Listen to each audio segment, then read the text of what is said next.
Hello champions, I am CA Umesh Kabra. I have scored 84 marks in CA Final AFM paper in May 2024 examination. और आज के इस video में मैं आपके साथ शेयर करने वाला हूँ मेरा 3.5 मंथ्स स्टडी प्लानर।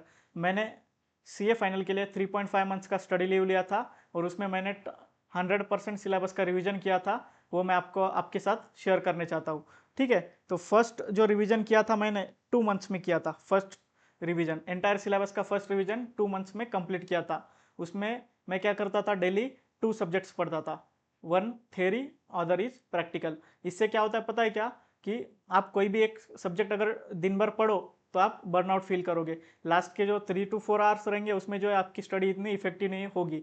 तो आपने क्या करना है, डेली 2 सब्जेक्ट्स पढ़ना है, उसमें से एक थ्योरी और एक प्रैक्टिकल, और दोनों को जो है 5 to 6 आवर्स डिवोट करना है। एक subject 5 to 6 hours, second subject 5 to 6 hours. ठीक है, और याद रखना है फर्स्ट रिवीजन में जो है आपने क्वालिटी पे फोकस करना है रादर देन टाइम। अगर फर्स्ट रिवीजन को आपको थोड़ा ज़्यादा टाइम लग रहा है तो आपने उसको अलॉट करना है, बट आपने जो है फर्स्ट रिवीजन एकदम क्वालिटी प्रिपेयर करना है। फर्स्ट रिवीजन अच्छे से आप जितना क्वालिटी करोगे उतना जो है आपको सेकेंड और थर्ड रिवीजन में बेनिफिट होगा। ठीक है, तो आप बात करते हैं अपन AFM की। फर्स्ट रिवीजन में AFM का रिवाइज कैसे करना है, तो आपने जो है स्टार्टिंग में कंसेप्ट रिवाइज करना है। अगर आपको कंसेप्ट क्लियर हो तो आप सीधा कंसेप्ट बुक से रिवाइज कर सकते हो। अदरवाइज आप जो है यूट्यूब पे बहुत सारे फैकल्टीज ने रिवीजन लेक्चर्स अपलोड करे हुए हैं, आप उनको रेफर कर सकते हो। और साथ में आप आपकी हैंड रिटन कंसेप्ट नोट्स बना लेना। ठीक है, तो ये जो हैंड रिटन कंसेप्ट नोट्स आप बनाओगे ये आपको फ्यूचर रिवीजन में काम आएगी।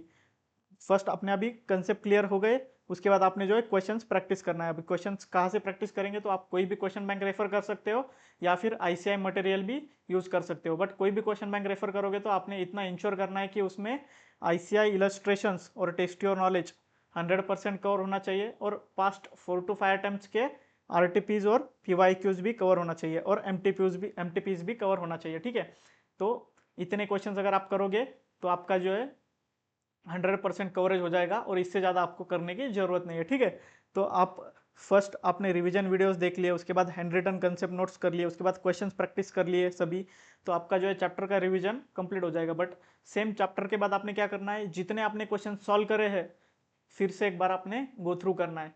ये गो थ्रू करते समय आपने क्या करना है, जो जो इंपॉर्टेंट क्वेश्चंस आपको लगते हैं, मतलब जो क्वेश्चंस आपको थोड़े से डिफिकल्ट लगते हो, या फिर जिसमें कोई ट्रिकी एडजस्टमेंट हो, या फिर आपको ऐसा लगता है कि अगर आप 10 to 15 क्वेश्चंस आप इंपॉर्टेंट मार्क कर लो, और ये 10 to 15 क्वेश्चंस ऐसे होने चाहिए कि जिससे 100% चैप्टर का जो है कवरेज होना चाहिए। कंसेप्ट में चैप्टर में जितने कंसेप्ट है उसका 100% कवरेज आपको ये क्वेश्चन से हो जाना चाहिए, जो आपने लास्ट डे रिवीजन बोल के मार्क किया है। ठीक है, बाद में मैं आपको ये सजेस्ट करना चाहूँगा कि MCQs के लिए जो है ना आप सेपरेट प्रिपरेशन मत करना। जो आपने कंसेप्ट पढ़ा है, जो आपने क्वेश्चंस प्रैक्टिस किया है, उसमें जो है आपका MCQ का प्रिपरेशन कंप्लीट हो जाएगा, क्योंकि ऐसे almost case scenarios practical questions के बेसिस पे ही बनाती है। जितना आपने कंसेप्ट पढ़ा है, जितने आपने क्वेश्चन सॉल्व किए, उसके बेसिस पे ही आपको MCQ के केस सिनारियो मिलेंगे। तो आपको सेपरेट प्रिपरेशन की रिक्वायरमेंट नहीं है। फिर भी अगर आपको लगता है कि आपको प्रैक्टिस करना है तो आप ICI मटेरियल में हर चैप्टर के एंड में जो है ना केस सिनारियोज है, MCQs है, आप वो प्रैक्टिस कर लेना। लगे तो RTPs के प्रैक्टिस कर लेना, इससे ज़्यादा कुछ करने की जरूरत नहीं है MCQs के लिए।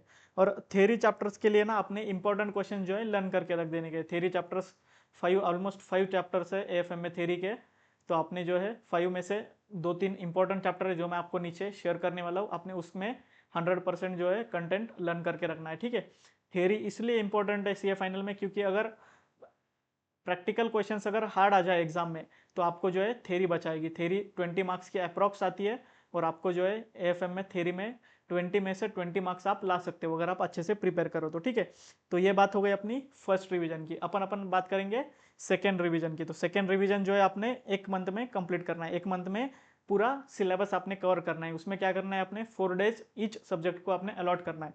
एक सब्जेक्ट को जो है आपने 4 डेज अलॉट करना है। उसमें क्या होगा, 3 दिन में मैं रिवीजन करूंगा और एक जो है मॉक टेस्ट दूंगा मैं। ठीक है, तो आपने क्या करना है, 3 डेज में रिवाइज करना है और एक मॉक टेस्ट अटेम्प्ट करना है। इससे क्या होगा पता है क्या, आपका जो है एग्जाम का फियर चला जाएगा। तो जो आप 3 डेज में रिवीजन करने वाला उसमें आपने सबसे पहले कंसेप्ट बुक, जो आपकी कंसेप्ट बुक आपने बनाई हो या फिर आप कोई फैकल्टी की रेफर कर रहे हो तो आपने उससे कंसेप्ट पढ़ लेना है। उसके बाद अपने जो last day revision questions mark किए हैं वो सॉल्व कर लेना है। ठीक है, राइटिंग में सॉल्व करना है, सो दैट आपका जो है कंफर्ट आ जाएगा सब्जेक्ट पे। और जो आप सेकेंड रिवीजन कर रहे हो, इसमें सबसे मेन इंपॉर्टेंट बात है, जो स्टडी मटेरियल आपने कोई चेंज नहीं करना है। जो स्टडी मटेरियल आपने जो है फर्स्ट रिवीजन में यूज़ किया था, वही स्टडी मटेरियल अपन जो है सेकेंड रिवीजन में यूज़ करेंगे, वही अपन थर्ड रिवीजन में भी यूज़ करेंगे, ठीक है। उसके बाद आपने जो है एक मॉक टेस्ट पेपर देना है, उससे आपको ना टाइम मैनेजमेंट भी पता चल जाएगा और मिस्टेक एनालिसिस भी हो जाएगा।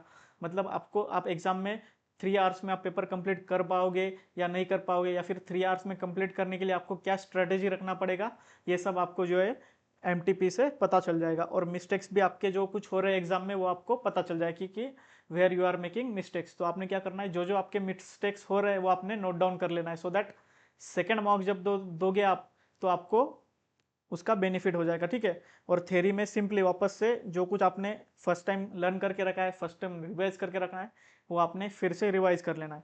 लास्ट में बात आती है मेरी थर्ड रिवीजन की। थर्ड रिवीजन मतलब मोस्ट इंपॉर्टेंट रिवीजन, क्योंकि ये जो रिवीजन है थर्ड रिवीजन अपन 1.5 डेज में कंप्लीट करने वाले एक सब्जेक्ट का।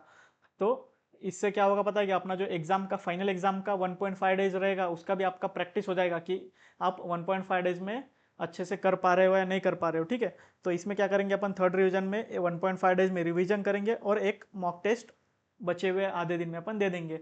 तो पहले मॉक टेस्ट में अपन ने जो कुछ गलतियां की हो, जो कुछ टाइम मैनेजमेंट में अपन ने गड़बड़ की है, वो अपन ने इसमें अवॉइड करने ट्राई करना चाहिए, ठीक है। तो थर्ड रिवीजन करते वक्त भी आपने क्या करना है, जो आपने का कंसेप्ट बुक था उसमें से आपने रिवीजन करना है।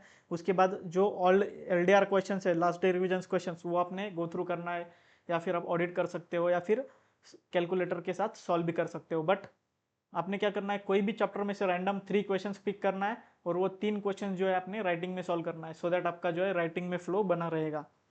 और बात आती है फिर लास्ट में एग्जाम डे रिवीजन की। तो एग्जाम डे रिवीजन जो है 1.5 डेज का रहेगा, similar to our third revision. इसका प्रैक्टिस अपन ने पहले कर लिया होगा, तो आपको ये आसान जाएगा, ठीक है।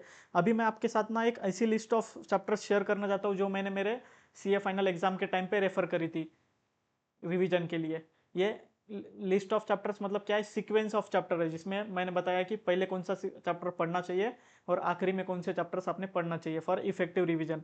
तो स्टार्टिंग में जैसे भी आपका एफआर का पेपर खत्म हो जाए, आपने जो है एफआर का पेपर का सब टेंशन वहीं पे खत्म कर लेना है। और 7 बजे ब्रेकफास्ट वगैरह करके आपने जो है पढ़ने बैठना है। पढ़ने बैठते समय आपने फर्स्ट जो है mutual fund, merger and acquisition, business valuation, ये तीनों चैप्टर आपने कंप्लीट कर लेना है। ये दो तीनों चैप्टर है ना 7 से 12 बजे तक आपने कंप्लीट करना है। शाम में 7 बजे पढ़ने बैठना है और मैक्सिमम रात में 12 बजे तक ये तीनों चैप्टर्स आपने खत्म कर लेना है, ठीक है। ये तीनों चैप्टर्स जो है बहुत ज़्यादा इजी चैप्टर है और स्कोरिंग चैप्टर है, और हर चैप्टर का आपको एक क्वेश्चन तो पर चैप्टर आपको एग्जाम में मिल जाएगा। उसके बाद आते हैं लेंदी बट इंपॉर्टेंट चैप्टर। तो ये कुछ ऐसे चैप्टर्स है जो लेंदी चैप्टर्स है थोड़े से, बट इंपॉर्टेंट है और इजी चैप्टर्स है।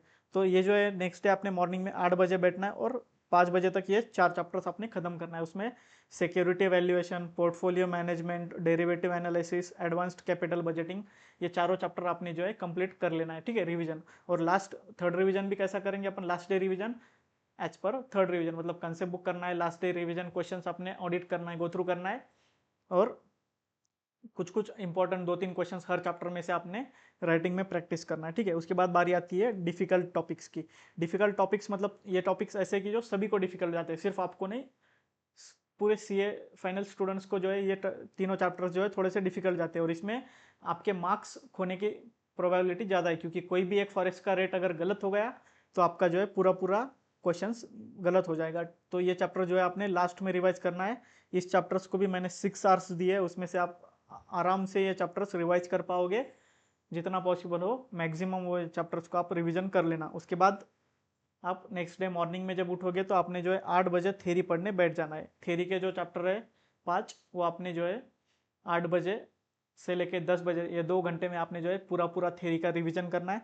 उसमें सबसे पहले आपने स्टार्टअप फाइनेंस और सिक्योरिटाइजेशन करना है। ये 2 चैप्टर्स जो है बहुत इंपॉर्टेंट है। 4-4 मार्क का क्वेश्चन इसमें से गारंटीड आएगा, इसमें से 4 मार्क और इसमें से 4 मार्क। और उसके बाद आप financial policy, risk management, security analysis, ये आप इतना जितना हो पाए उतना कवर करना, बट ये 2 चैप्टर्स तो बहुत ज़्यादा इंपॉर्टेंट है, ठीक है। तो इस हिसाब से आपने जो है 2 घंटे में थेरी भी कवर करना है।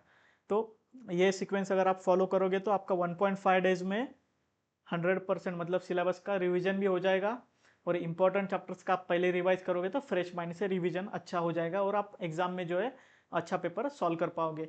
बस आपने क्या करना है, जो आपने मिस्टेक्स मॉक देते वक्त करी थी वो एक बार रेफर करना है एग्जाम में जाने से पहले, सो दैट आपको पता चलेगा कि आपको कहाँ पे मिस्टेक्स अवॉइड करना है। ठीक है, अगर ये आपको वीडियो पसंद आया हो तो लाइक शेयर और सब्सक्राइब करना। Thank you so much.